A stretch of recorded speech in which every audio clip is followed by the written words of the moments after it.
Welcome back to my channel Learn English with M.R. Patel Standard 9 and 10. આજે આપણે ધોરણ 9 અને 10 માટે રાઇટિંગ સેક્શનમાં પૂછાતા ઈમેલ વિશે જાણકારી મેળવીશું. ઈમેલ લખાય કેવી રીતે એની જાણકારી મેળવીશું. ઈમેલ લખવો એ ધોરણ 9 માટે નવો મુદ્દો છે, જ્યારે ધોરણ 10 માટે ધોરણ 9માં શીખી ગયા હોવાથી એનું આપણે રિપીટેશન કરવાનું છે.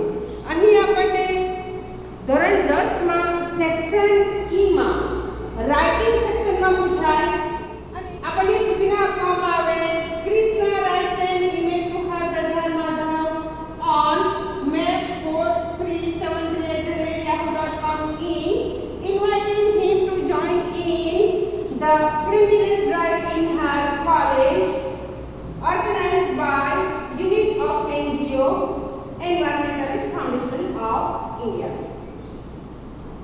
સીધું આપણને સૂચના બોર્ડની પરીક્ષામાં આપવામાં આવતી નથી, જેમ કે write an email in about 30 words to your friend or to your brother, to your sister, telling him, inviting him, informing him. કોઈ પણ પ્રકારનું એક આપણને અહીં કયા હેતુસર એ ઈમેલ લખવાનો છે એનું કારણ આપે.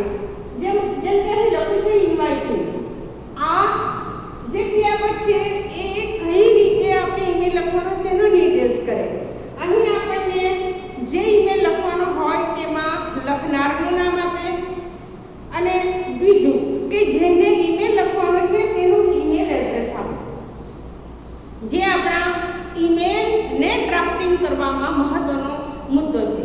મહત્વનો આપણો સ્ટેપ છે, અથવા તો આપણે જે કઈ રીતે ઈમેલ ડ્રાફ્ટિંગ કરવો એમાં કયા કયા મુદ્દાઓનું આપણે ધ્યાન રાખવાનું તે આજે આપણે શીખીશું. ધોરણ 9 માટે આ પહેલી વાત છે, એટલે એમણે થોડું ધ્યાન રાખવું અને જે લોકો ધોરણ 10માં છે, જે વિદ્યાર્થીઓ ધોરણ 10માં છે એમણે આ ઈમેલ આપણે સારી રીતે લખીએ, આપણે એમાં કઈ કઈ બાબતની કાળજી રાખવાની ધ્યાન રાખીએ અને જે માર્ક મેળવવાના છે એમાં સક્સેસફુલ રહીએ એ પ્રકારનો આપણે પ્રયત્ન કરવાનો છે. તો ચાલો શરૂ કરીએ ઈમેલ રાઇટિંગ. સૌથી પહેલા આપણે જોઈએ તો પહેલા જે નામ ઉદ્દેશ કરેલો હોય, જે નામ દર્શાવેલું હોય તે ઈમેલ લખનાર કરશે અને ત્યાર પછી કોને લખવો, કોઈક વાર ઉદ્દેશ કરે, કોઈ વાર બતાવે, કોઈ વાર ન બતાવે. આપણે જોઈ લેવાનું તો એ કોણ છે. ઘણી બધી વ્યક્તિઓ હોય જેને આપણે ઈમેલ લખવાનો હોય છે. આપણે જાણીએ છીએ ઈમેલ એટલે ઇલેક્ટ્રોનિક મેલ. તો એ ઈમેલ કોને લખવાનો છે તે પણ આપણને આપી દે છે. કોઈ વાર નામ આપે, કોઈ વાર ન આપે.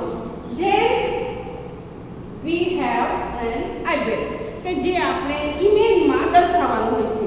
એટલે આ ઈમેલ એડ્રેસ ઘણું મહત્વનું છે. અને ત્યાર પછી આપણને કઈ બાબતને માટે આપણે ઈમેલ લખવાનું છે તેનું આપણને સબ્જેક્ટ આપે.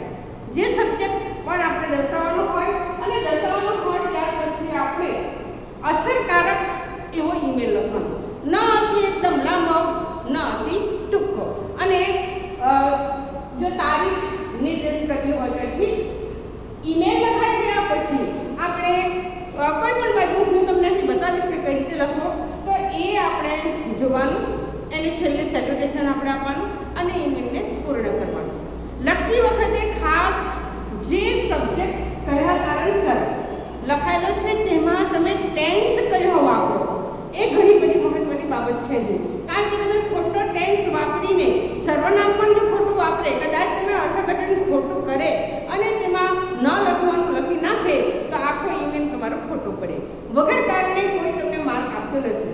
ધોરણ 9 માટે તો સમજી લો કે આ બાબત થોડી હજી શીખવાની છે, એમને સુધારવાની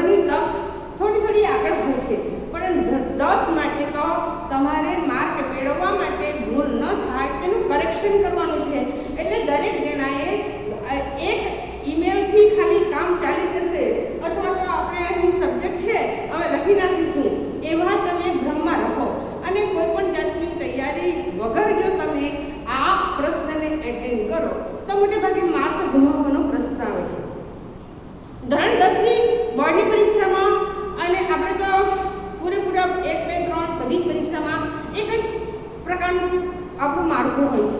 તો તેવા સમયે આપણે પહેલેથી જ એમાં થોડી તકેદારી રાખવી કે મારાથી ક્યાં ક્યાં આમાં ભૂલ થાય છે, ક્યાં ક્યાં મારાથી ખોટી ગણતરી થઈ જાય છે કે જેથી કરીને મારે જે 4 માર્ક મેળવવાના છે તે હાથમાં આવે નહીં. કારણ કે એવું માની લેવાની જરૂર નથી કે તમને ઈમેલમાંથી માર્ક મળી જ જશે.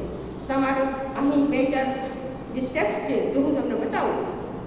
આ અહીં આપણી સૂચના આપવાનું કારણ એ સીધું લખી દેવાનું નથી કે ડ્રાફ્ટ એન ઈમેલ અથવા write an email to your friend, to your brother, to your father, to your teacher or to your manager.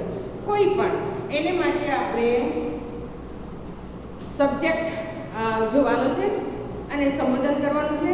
ત્યાર પછી આપણો જે ઈમેલ માટેનો જે પેરેગ્રાફ છે તેને જોવાનો, ત્યાર પછી સેલિબ્રેશન અને માર્કનું એસેસમેન્ટ થાય એ પ્રકારનું આપણે અહીં શીખીશું. તો ચાલો શરૂઆત કરીએ. ઈમેલનો જ્યારે આપણે આન્સર આપીએ ત્યારે એનો આન્સર નંબર તમારા પ્રશ્નપત્રમાં જે હોય તે આપણે અહીં લખવાનો. સમજી લો કે આન્સર નંબર ધોરણ 10 માટે 56. આન્સર નંબર લખવો એ ધોરણ 10 માટે અતિ મહત્વની બાબત છે. ધોરણ 9 માટે એમના પ્રશ્નપત્રમાં જે પ્રકારના પ્રશ્નનો નંબર આવ્યો હોય તે રાઇટિંગ સેક્શનમાં આપણે લખવાનું, પણ ધોરણ 10 માટે અતિ મહત્વનું છે. ત્યાર પછી તમારે ફરજિયાતપણે આ પ્રકારનું ટાઇટલ અવશ્ય લગાવવું. કદાચ પ્રશ્ન આપણે ઉતાવળમાં ભૂલી પણ જાય, કારણ કે વિદ્યાર્થીઓ મોટે ભાગે એવું કરતા હોય છે કે સેક્શન ઈ રાઇટિંગ એને છેલ્લે લખે, અને છેલ્લે લખે ત્યારે એમની પાસે ટાઈમ ખૂટે તો જલ્દીમાં બધું કરતા હોય ને તે સમયે અમુક બાબતો ભૂલી જાય. તો તેવા સમયે સમજી લો. પણ આ ઈમેલ એ પ્રકારનું જો હોશિયાર વિદ્યાર્થી હોય તો એમણે તો ખૂબ જ કાળજી રાખવી અને આ ઈમેલ સારી રીતે સ્વસ્થ ચિત્તે આપણે એને એટેન્ડ કરવું. તો પહેલાં આન્સર નંબર લખો, ત્યાર પછી ઈમેલ એ પ્રકારનું તમારે ટાઇટલ લગાવવું અને પછી આપણે શરૂઆત કરીએ. ઘણી વાર તો આપણે જો આપણી પાસે થોડો ટાઈમ હોય તો એને બોક્સમાં લખો, પણ આન્સર લખતી વખતે ઈમેલ શબ્દ તો લખવો જ. આપણે હવે શરૂઆત કરીશું. જે શરૂઆત કરીશું તેમાં આપણે પહેલો જ લખવાનું છે ટુ. આપણા હાસ્ય દોર્યો હોય જે પ્રકારનો આપણો અહીં હાસ્ય દોર્યો હોય તેને આપણે ફોલો કરવાનું અને પછી લખવાનું ટુ, એટલે કે તમે જેને ઈમેલ મોકલો છો.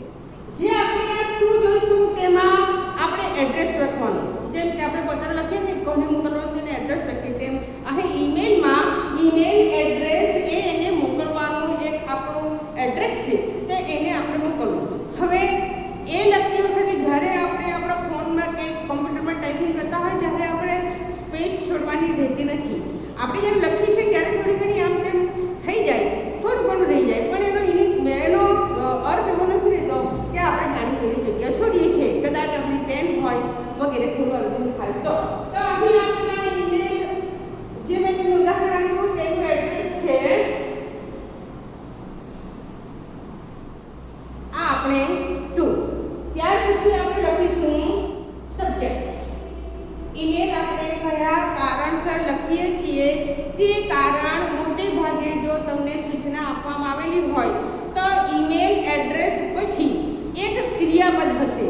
જેમ કે અહીં આ આપણે ઈમેલમાં છે ઇન્વાઇટિંગ. ત્યાર પછી જો તમે પ્રેક્ટિસ કરતા હો તો તમે નજરે જોયેલું હશે ઇન્વાઇટિંગ, ઇન્ફોર્મિંગ, ટેલિંગ હિમ, એડવાઇઝિંગ હિમ વગેરે. તો આ દરેક ઈમેલમાં આપણે જરાક જોતા રહીશું કે કયા પ્રકારનું આ અંદર સબ્જેક્ટ હોય છે.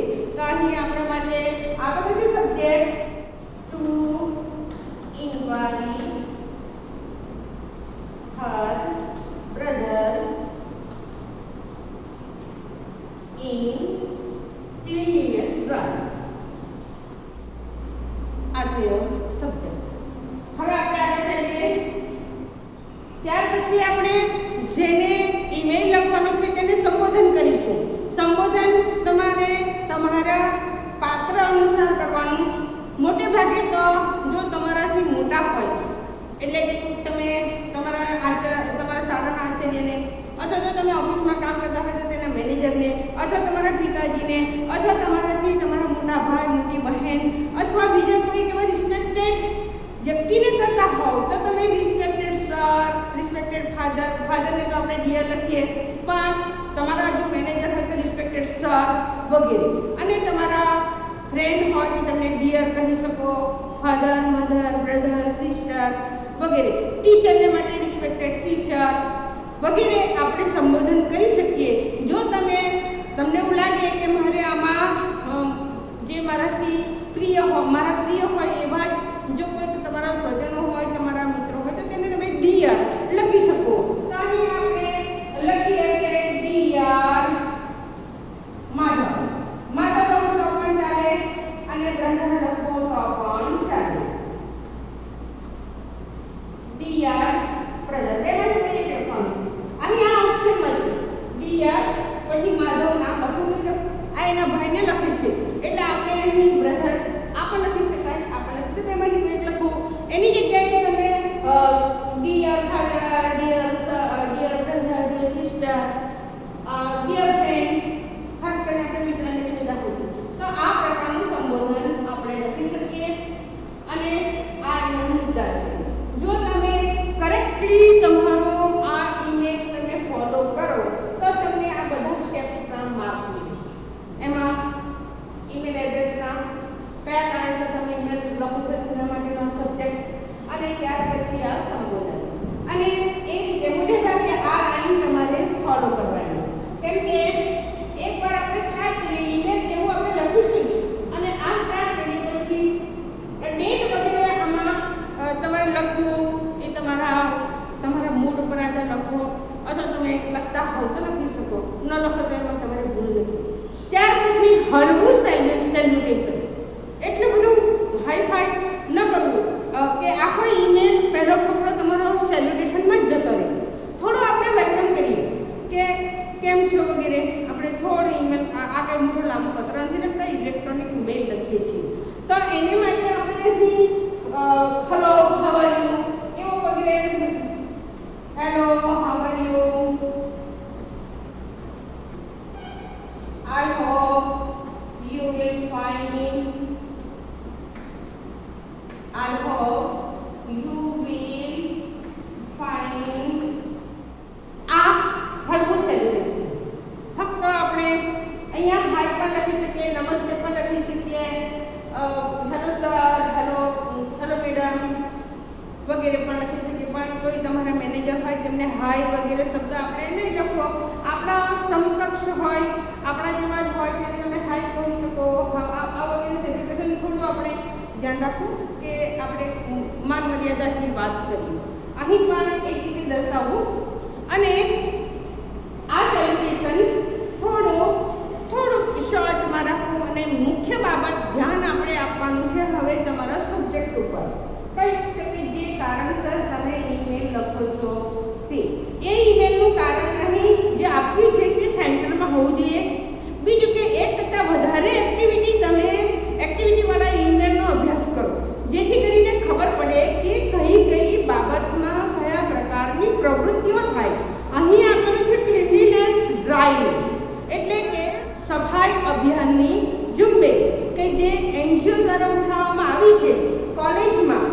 અહીં આ કૃષ્ણા એ પોતાના ભાઈને કહે છે કે મારી કોલેજમાં EFI દ્વારા એન્વાયરમેન્ટલિસ્ટ ફાઉન્ડેશન ઓફ ઇન્ડિયા દ્વારા ક્લીનલીનેસ ડ્રાઈવ છે હાથ ધરવામાં આવી છે તો તું મારી સાથે જોડાઈ શકે. હવે ક્લીનલીનેસ ડ્રાઈવ હોય એમાં કયા પ્રકારના કામ થાય એ આપણને પોતાને ખબર હોવી જોઈએ. આપણે એકદમ જ આઉટ ઓફ ધ સબ્જેક્ટ જઈને વાત નહીં કરવી. થોડી ક્રિયા ભલે ઓછી બતાવવી પણ રિલેટેડ ટુ યોર સબ્જેક્ટ. તમારો આ સબ્જેક્ટને રિલેટેડ કરવો. 2 વાક્ય ઓછા હશે તો ચાલશે પણ ઈમેલ લાંબો કરવામાં અથવા તો આટલું હું લખીશ તો મારા માર્ક મને 4 નહીં આપે એવું કરવામાં આપણે ખોટું એસ્ટિમેશન નહીં કરવો, ખોટું બીજી બધી બહારથી બધી લાવવું નહીં પ્રવૃત્તિ. અને અહીં કેવી રીતે લખવામાં આવે છે, તમારી વાત કરો છો કે તમે બીજાની વાત કરો છો એ અહીં ગઈ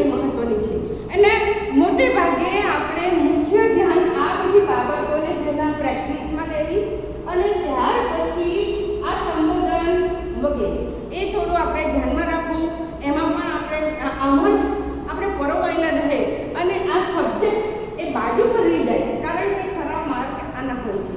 એવા સમયે તમારે ધ્યાન આપવાનું કે હું અહીં મારે જે કારણસર ઈમેલ લખવાનો છે તે ઈમેલનો હું બરાબર ફોલો કરું છું કે નહીં, એને ફેરફૂર છું કે નહીં, મુખ્યતઃ આ બાબત છે. એ તમે અહીં ફકરામાં જો લખશો નહીં, તમે ખાલી આટલું લખીને મૂકી દેશો, નીચેના એના જે બધા જે મેઇન પેરેગ્રાફ આપણે લખવાનું છે તેને તમે ઇગ્નોર કરો તો તમે ગમે એટલું લખશો પણ તમને માર્ક નહીં મળે. ધોરણ 10 માટે તો તમને ક્યાં ક્યાં માર્ક તમારાથી મેળવવાના છે એ તમારે શીખવાનું. તો એવે સમયે તમે ખાસ આ રાઇટિંગ સેક્શનમાં આપણે ધ્યાન આપવું, એની વારે વારે પ્રેક્ટિસ કરી તો જ તમારાથી આ પ્રશ્ન હલ થઈ શકશે. એટલે હવે પછી હું તમને આ નીચેનો ટેક્સ્ટ બતાવું અને એ ટેક્સ્ટ શોર્ટ એન્ડ સ્વીટ ટૂંકો હોવું જોઈએ. ટૂંકો એટલે અત્યંત ટૂંકો નહીં, પણ જો જેટલી જોઈએ તેટલી બાબત એમાં આવી જતી હોય તો ઇનફ હોય. એની લેન્થને ફૂટપટ્ટીથી નહીં માપતા, લેન્થ તમારી જરૂરી હોય એટલી આવી જાય, 4 માર્ક જેટલું એસેસમેન્ટ થઈ જાય એટલી તમારે અહીં તમારે સામગ્રી આપવી અને કામ આગળ ચલાવવું. મુખ્ય મુદ્દો ખૂબ સમજી લેવો ખૂબ જ જરૂરી છે. સબ્જેક્ટ જે આપ્યો હોય તેમાં કયા પ્રકારની પ્રવૃત્તિનું વર્ણન થઈ શકે તે તમારે પ્રેક્ટિસ કરીને જોવાનું. અહીંયા ઈમેલ બતાવું છું, તે ઉપરાંત બીજા ઈમેલ પણ આપણે જોઈશું. તમે મારી ચેનલને સબસ્ક્રાઇબ કરી દો. જો નવા હોવ તો press the subscribe button, then on the bell icon and then press the all button also, જેથી કરીને મારી બધી જે બધા જે વિડીયો છે તે તમને મળતા રહે, ગાઈડન્સ મળતું રહે અને તમે ખૂબ સારા માર્ક મેળવીને સારા પરિણામ મેળવો તેવી શુભેચ્છા. તો ચાલો શરૂઆત કરીએ. આપણને અહીં આપેલું છે કે Krishna invite her brother in cleanliness drive. એ ક્લીનલીનેસ ડ્રાઈવ એની કોલેજમાં ઉઠાવવામાં આવેલી છે અને એમાં એમના પોતાના ભાઈને એ આમંત્રણ આપે છે. લખી શકીએ આપણે, આઈ એમ glad to inform you that in my college the unit of NUS is going to organize a cleanliness drive. It will be very interesting for me. I know that you also interested in this movement.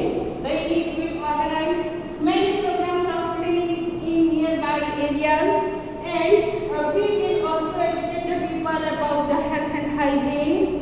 Through cleaning, we will organize some shows, some plays also, and also songs and some inspirational songs. I'm sure you will join with us. It will be very good experience for you. Please give my regards to mom and dad. Love to all. Yours faithfully, Krishna. આ મેં કૃષ્ણા લખ્યો છે, જેને લખ્યો માધવ તે આપણે નામ આગળ લખીશું. અહીં ઈમેલ એડ્રેસ આવતું નથી કારણ કે કૃષ્ણા પોતે લખે છે. આ સેલ્યુટેશન છે. અહીં આ શોર્ટ થોડી નોટ છે. મુખ્ય મુદ્દો આપણે વચ્ચેનો જે પેરેગ્રાફ લખ્યો છે, વચ્ચેનો પોર્શન, એમાં આપણે બતાવી દીધું. બીજી પણ એક્ટિવિટી બતાવી શકાય. ક્લીનલીનેસ ડ્રાઈવમાં કઈ કઈ આવે, એનજીઓના મેમ્બર તરીકે પણ દર્શાવી શકાય. આ રીતે આપણે ઈમેલ લખી શકીએ અને એ ઈમેલમાં તમને મેં કહ્યું તેમ બધી બાબતનું આપણે ધ્યાન રાખવું પડે. એમને પછી આપણે ખૂબ જ સહેલું છે એમાં જઈને આને એટેન્ડ કરીશું અથવા તો થઈ જશે એ રહેતું નથી. મુખ્ય બાબત એ છે કે તમે એક કરતાં વધારે ઈમેલનો અભ્યાસ કરો. એનું ફોર્મેશન આપણે જોઈ લઈએ કે કઈ રીતે લખાય અને ત્યાર પછી આપણે સમજી લો કે તમને ઈમેલ એડ્રેસ લખવાનું, સબ્જેક્ટ લખવાનું સમજ પડી ગઈ. ત્યાર પછી આપણે સંબોધન લખવું, આ થયું ફાઇનલ સેલ્યુટેશન અને આ અહીંના થોડા આપણા શરૂઆતના અને એન્ડના થોડા 2-3 વાક્યો થોડા કોમન રાખવા, એકદમ સહેલા. મુખ્ય તમારું ધ્યાન વચ્ચેના પોર્શન પર હોવું જોઈએ, વચ્ચેનો આપણો સબ્જેક્ટ છે તેના પર હોવું જોઈએ, તો તમે એને ફોકસ કરી શકો અને ઈમેલ સારી રીતે લખી શકો. ધોરણ 9 માટે પણ અને ધોરણ 10 માટે પણ આ ઈમેલનો તમે વ્યવસ્થિત રીતે પ્રશ્નને એટેન્ડ કરો અને ખૂબ સારી રીતે તમે અમારી શીખ્યા પછી ખાલી પ્રેક્ટિસ કરવાની, વધારે જહેમત નહીં કરવી પડે, તો તમે બીજા બધા પ્રશ્નોમાં, બીજા સબ્જેક્ટમાં તમે ધ્યાન આપો, વધારે પડતું આગળ ચાલો એકવાર અને સારી રીતે કરી લીધા પછી. આને માટે તમારે ગોખણ પટ્ટી કામ નહીં લાગે, પ્રેક્ટિસ કરવી પડે, લખી જોવું પડે કે કઈ રીતે આમાં હું લખી શકું. આપણે વારંવાર ઈમેલ એડ્રેસ ને એની પ્રેક્ટિસ નહીં કરવાની, તમારે પ્રેક્ટિસ, તમારી પાસે સબ્જેક્ટ હોય તો એ સબ્જેક્ટ પ્રમાણે તમે વચ્ચેના પોર્શનનો જ અભ્યાસ કરો અને કયો ટેન્સ વપરાય છે તે જુઓ. એવું હોતું નથી કે તમે આ તો ભવિષ્યમાં યોજાનાર છે એટલે મેં વિલબીનો ઉપયોગ કર્યો કે અહીંયા ઇટ ઇઝ અને યુ આર વગેરે વાપર્યું, પણ સમજી લો કે તમે કોઈ તમારો પ્રોગ્રામ પૂરો થઈ ગયો અને એને માટેનો તમે જો ફક્ત એને ઇન્ફોર્મ કરતા હોય તો એને તમારે ભૂતકાળમાં લખવું પડે અને એને માટેનો મોટેભાગે કોઈક વાર સલાહ આપતો પણ હોય, કોઈક વાર આપણે બર્થડેમાં આમંત્રણ આપીએ અને કદાચ આવે તો એને માટે આપણે આભાર માનીએ. કોઈ વાર આપણે એવો ઈમેલ લખીએ કે જેમાં બર્થડે ગિફ્ટ મળી હોય તો તેની થેન્ક યુ. કોઈક વાર તમે તમારા શિક્ષકને લખો કે મારાથી અવાય એવું નથી વગેરે, તો રજા માગવા માટેનું પણ ઈમેલ તમે લખી શકો. બીજું કંઈ પણ તમે કયા ઉદ્દેશ્ય લખો છો તે તમારા મગજમાં હોવું જોઈએ, તો તમે ઈમેલ ખૂબ સારી રીતે એટેન્ડ કરી શકશો. આ જે ઈમેલનું ઉદાહરણ છે એના સિવાયના બીજા પણ આપણે ઈમેલના ઉદાહરણ જોઈશું, બરાબર? તો તેને માટે તમે પ્રેક્ટિસ કરતા રહો. તો okay, thank you. Format of an email. First step is to. Second, subject. Number third, greeting or salutation. Number 4, reasons for writing an email. Number 5, ending. Number 6, leave taking. હવે વિગતવાર જઈએ. ફર્સ્ટ 2, અહીં આપણે email જેને મોકલવો હોય તેનું email address લખીશું, just like a sneekunj@yahoo.com in. Second, સબ્જેક્ટમાં જે વિષય બાબત આપણે ઈમેલ લખવાનો હોય તેની વિષય વસ્તુ લખીશું.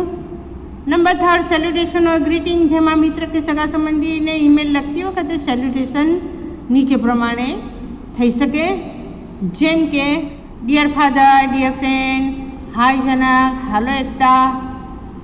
માનવંતી વ્યક્તિઓ હોય તેમને ઈમેલ લખતી વખતે આપણે રિસ્પેક્ટેડ સર કે મેડમ અથવા ડિયર સર વગેરે સંબોધન કરવું. સેલ્યુટેશન લખ્યા પછી એક લીટી છોડી દેવી. નંબર 5, ત્યારબાદ બોડી ઓફ એન ઈમેલમાં એક કરતાં વધારે ફકરાઓ હોઈ શકે. પહેલા ફકરામાં જો જરૂર હોય તો તમારું ઇન્ટ્રોડક્શન આપો અથવા નહીં, ઈમેલ લખવાનો હેતુ અને કારણ જણાવો. એન્ડિંગમાં I look forward to hearing from you અથવા થેન્ક યુ.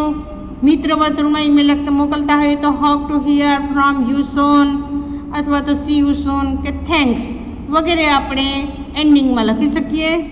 ઈમેલની અલાઇનમેન્ટ ડાબી તરફ રાખવી. ઘણીવાર આપણે ફકરો પણ પાડીએ છીએ છતાં પણ ડાબી તરફથી આપણે કોઈ પણ લખાણ લખીશું. નંબર 8, લીવ ટેકિંગ આ રીતે કરી શકાય, just like as your faithfully Sandeep. Next, your sincerely Jayesh. આ રીતે ફેથફુલી, સિન્સરલી અથવા યોર લવિંગ વગેરે શબ્દ આપણે વાપરીને એને એન્ડિંગમાં લીવ ટેકિંગ રજા લઈ શકીએ. હવે આપણે ઉદાહરણ જોઈએ. Write an email to your friend Gaurav inviting him to attend your birthday party on gaurav123@smail.com in about 30 words. આશરે 30 શબ્દોમાં ઈમેલ લખો. દર વખતે આપણે હેડિંગ મારીશું email. Then we start with 2 gaurav123@smail.com. આ ઈમેલ એડ્રેસ આપણને જ્યારે ઈમેલ માટેની સૂચના આપવામાં આવે ત્યારે આપેલું જ હોય છે. Then subject invitation for the birthday party. Email address લખ્યા પછી મોટે ભાગે આપણને સૂચન આપેલું હોય છે ઇન્વાઇટિંગ, ગ્રીટિંગ્સ, ટેલિંગ, ઇન્ફોર્મિંગ વગેરે જેવા શબ્દો હોય એ મોટે ભાગે ઈમેલનો સબ્જેક્ટ હોય છે અને એમાંથી આપણે થોડું બ્રીફ કરીને ઈમેલનું સબ્જેક્ટ લખવું કે જે ઘણો જરૂરી છે. Then comes salutation. અહીંયા hello Gaurav, I am glad to inform you that my birthday falls on ensuing 22nd April. I have arranged a birthday party at my home in the evening. I heartily invite you to attend my birthday party. Please to come. મહેરબાની કરીને જરૂરથી આવજે. Yours sincerely Gautam. આ રીતે આપણે short and sweet email લખવું. Second, write an email to your friend Chirag inviting him to join your family tour on chiragbhavsar@gmail.com in about 30 words. ફરી પાછા આપણે એડ્રેસ લખીશું ઈમેલ. ધેન ટુ કોને મોકલીએ છીએ તો કે chiragbhavsar@gmail.com. અહીં જગ્યા રાખવી નહીં. Subject invitation to join family tour. સંબોધન સેલ્યુટેશન, હાય Chirag, I am happy to inform you that we have arranged a tour of Saputara this weekend. We will start on Saturday morning about 7 a.m. and will return on Sunday evening. It will be great fun. Please let me know if you join us. સાપુતારાની એક tour 2 દિવસની અમે રાખી છે. શનિવારે શરૂ કરીશું અને રવિવારે પાછા ફરીશું. તો મને ઇન્ફોર્મ કરજે કે તું અમારી સાથે જોડા શકે કેમ. Please give my regards to uncle and aunty. Yours sincerely Chinmay અથવા તો yours faithfully Chinmay. Next number third, draft an email on behalf of Vihaan to his father on mk@gmail.com telling him about his preparation for the board exam. Board એક્ઝામની તૈયારી માટે પિતાજીને અહીં email મોકલે છે. Start કરીએ. Email to mk@gmail.com. Subject preparation for the board exam. અહીં પિતાજીને email લખવામાં આવે છે એટલે સંબોધન કર્યું dear father. I receive your email expressing your worry about my preparation for the board exam. બોર્ડની પરીક્ષાની તૈયારી માટે ચિંતા કરતા તમારો ઈમેલ વાંચ્યો. I assure you not to worry. તમારે ચિંતા કરવા જેવું કશું નથી. I have prepared a timetable for my study. મારા અભ્યાસ માટે ટાઈમ ટેબલ બનાવ્યું છે. I make sure I complete my revision. હું મારું રિવિઝન પુનરાવર્તન પૂરું કરીશ according to the timetable. I am working very hard and solving as many question papers as possible. I also find time for sports and recreation એટલે કે મનોરંજન. This helps me to refresh my mind and improve my concentration. Concentration એટલે ધ્યાન. I am confident. મને વિશ્વાસ છે. I will get excellent marks. હું ખૂબ સારા માર્ક્સ મેળવીશ at the annual exam. Give my regards to mom and Sneha. Your loving son Vihan.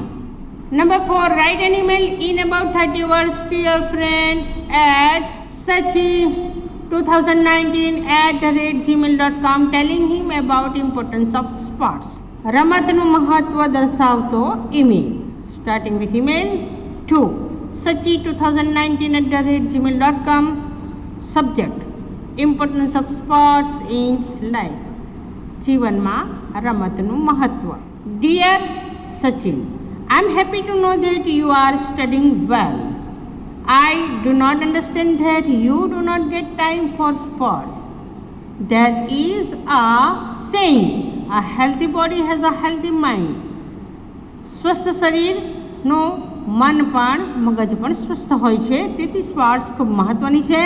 Sports are important for our physical health. શારીરિક સ્વાસ્થ્ય માટે રમત ખૂબ મહત્ત્વની. If you take part in sports and games, you will be physically strong. Sports and games relax the mind and improve concentration. And so, I believe that you also take interest in sports and games. Your loving friend Sanjay. Number 5, write an email to father at jayesh77@gmail.com requesting him to allow you to join an educational tour. શૈક્ષણિક પ્રવાસે જવા માટેની મંજૂરી માંગતા email. Email to jayesh77 @gmail.com. Subject: to allow to join an educational tour. Dear father, my class is going on an educational tour to Lothal and Vedavadar. મારો class Lothal અને વેળાવદરને શૈક્ષણિક પ્રવાસે જઈ રહ્યો છે. Lothal is the archaeological site which has the remains of Indus Valley and a museum. We will also be visiting the Vedavadar sanctuary in Bhavnagar. We will accompanied by our teachers. We have to pay rupees 1500 within a week. Velavadar અને લોથલની મુલાકાતે જતો આ શૈક્ષણિક પ્રવાસ, એની fee 1500 રૂપિયા જે મારે એક અઠવાડિયામાં આપવાની છે. તો તમે મને રજા આપશો? Please give me permission to join the tour. Your લવિંગ Nirali. Write an email in about 30 words to your friend at mowgli007@gmail.com telling her that you will not be able to attend school as you are not well. તમારી તંદુરસ્તી સારી નથી તો તેની માટે તમારી મિત્રને જાણકારી આપતો ઈમેલ લખો. Email to mowgli007@gmail.com and subject: inability to come to. Subject: inability to attend school. Dear Mowgli, from 2 days I am suffering from flu. Flu એટલે તાપ. I have high temperature too. Besides, I have a headache and my legs also hurt. I consulted doctor and has given me medicines and advised me to take rest for 3 days. So I am not able to come to school. Please inform our class teacher. Please inform our class teacher. Your loving Reema. Number 7. Draft an email on behalf of Pratik Shah to his class teacher asking for leave as he is not well. વર્ગ શિક્ષકને રજા માગતો email. Email to admin vs@gmail.com. Subject: leave sanction. Respected teacher, as I have been suffering from viral fever since yesterday, I am not able to come to school for 1 week. I have consulted a doctor who advised me to take complete bed rest for 5 days. I am writing email to request you to grant me for this leave.